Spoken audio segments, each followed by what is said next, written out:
Aujourd'hui, on est à Paris Ramen Week qui se déroule depuis lundi, en fait, du 20 au 25. On accueille 8 grands chefs japonais pour l'événement. On a un maître sushi, un maître yakitori et 6 grands chefs spécialistes des ramen.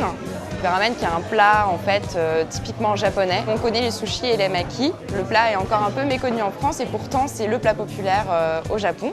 Pourquoi on dit zuzuto? En fait, zuzuto, un peu comme un onomatopée, en fait, c'est le bruit qu'on fait lorsque on aspire les nouilles. En fait, les nouilles dans les bols de ramen, vous les prenez avec les baguettes, vous les portez à la bouche et ensuite vous aspirez.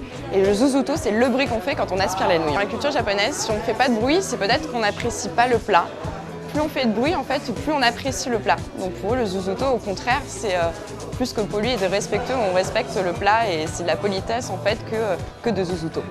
Chaque chef présentait une recette, un plat de leur choix, leur plat emblématique durant la journée.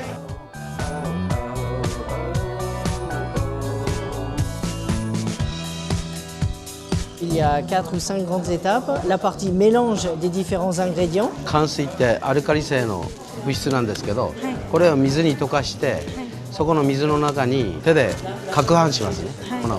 C'est du farine, de alcali, met de l'eau et mélange. Et après, mélange avec du farine de blé. La partie début de l'étalement des boules de pâte. Donc ça se fait au pied.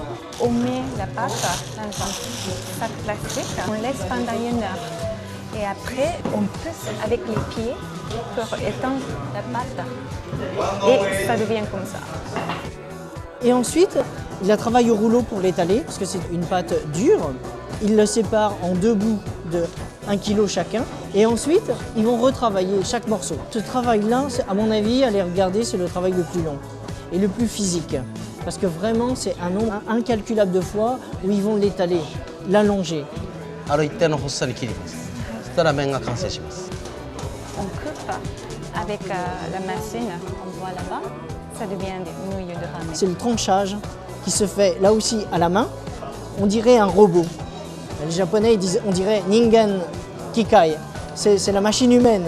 Ensuite, ils vont commencer à couper pour juste la longueur qu'il faut pour faire le en une seule fois. La dernière étape, c'est qu'ils vont reprendre chaque petit tas pour les travailler comme ça. Ils rajoutent de la fécule de pomme de terre pour encore les désolidariser, qu'elles ne collent pas. Quand ce sera mis dans le bol de soupe, le liquide va pouvoir passer entre chaque nouille sans que ça fasse des blocs.